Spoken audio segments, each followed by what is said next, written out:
آج کا جو میرا ٹاپک ہے وہ کمپیریزن اور جیلیسی کے متعلق ہے۔ کچھ لوگ کہتے ہیں کہ ہمارا فلاں رشتہ دار ہے، اس کو اللہ تعالیٰ نے بہت نواز رکھا ہے اور اس کے مقابلے میں ہم جو ہیں وہ کافی قسمہ پرسی کی زندگی گزار رہے ہیں۔ ایسے لوگ اکثر ڈپریشن کا شکار ہو جاتے ہیں، لیکن رکیے، آج کی ویڈیو آپ ہی کے لیے ہے۔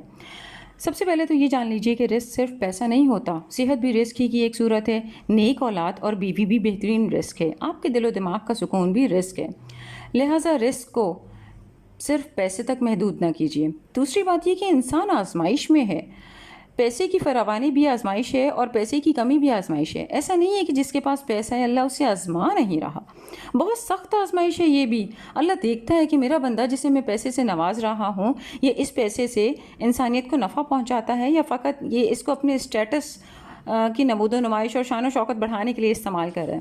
اور یہ بھی یاد رکھیں کہ نصیب سب کا اپنا اپنا ہوتا ہے۔ Almighty Allah blesses us all in different ways۔ اللہ نے ہم سب کو مختلف طریقوں سے نواز رکھا ہے۔ کسی کے پاس مال ہے تو صحت نہیں ہے، کوئی بھرے دسترخوان پر بھوکا بیٹھا ہے کہ جی ڈاکٹر نے کھانے سے منع کر دیا ہے۔ جان لیجئے کہ ہر کسی کی آزمائش مختلف ہوتی ہے، لہٰذا اللہ کی تقسیم پر راضی رہیں۔ اللہ سب جانتا ہے۔ جب رزق اللہ کے ہاتھ میں ہے تو پھر دوسروں کے مال سے حسد کیسا؟ کیا یہ ایمان کی کمزوری نہیں؟ جس کی جیب بھری ہے ضروری نہیں کہ اس کا دل و دماغ میں مطمئن ہو۔ دولت نظر آتی ہے لیکن دکھ تکلیف، ذہنی اذیت اور کرب نظر نہیں آتے۔ بڑی نعمت کے ساتھ آزمائش بھی بڑی ہوتی ہے۔ پاکستان میں لوگوں میں اتنا میٹیریلزم آ گیا ہے کہ بہت سے لوگوں نے اپنا مقصد حیاتی پیسے کو بنا لیا ہے۔ بہت سے لوگوں کی نظر میں سکسیسفل وہی ہے جس کے پاس زیادہ دولت ہو، مال ہو، پیسہ ہو، گاڑیاں ہوں۔ آپ سمجھیں اس چیز کو کہ پیسہ زندگی کی ضرورت ہے مگر مقصد حیات نہیں۔ وہ کہتے ہیں نا کہ money is a very good servant but a very bad master. آپ اضطراب اور ڈپریشن یا جیلیسی کا شکار اس وقت ہوتے ہیں جب آپ اپنا موازنہ دوسروں سے شروع کر دیتے ہیں۔ آپ کمپیریزن نہ کریں۔ یاد رکھیں جو اپنے حال پر خوش ہے وہ سب سے امیر ہے۔ دنیا کی ہرس، زیادہ کی ہرس حاصل کا مزہ بھی نہیں رہنے دیتی۔ جو ہے اس پر خوش رہیں، ہمیشہ اپنے سے نیچے والے لوگوں پر نظر رکھیں۔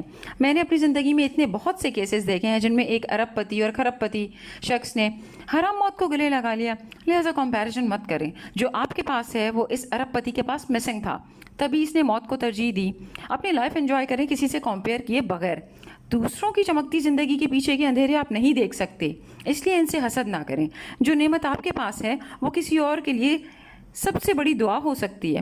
موازنہ کرنا آپ کو ناشکرا بنا دیتا ہے۔ جب آپ اپنی زندگی سے مطمئن ہوتے ہیں نا تو ہر چیز خوبصورت نظر آتی ہے، زندگی خوبصورت ہو جاتی ہے۔ ہر انسان کا جو نصیب ہے، وقت، نصیب، سفر سب مختلف ہیں۔ خود سے مخلص رہیں، باقی سب کچھ خود بہتر ہو جائے گا۔ زندگی ایک بار ملتی ہے، اسے کھل کر گزاری۔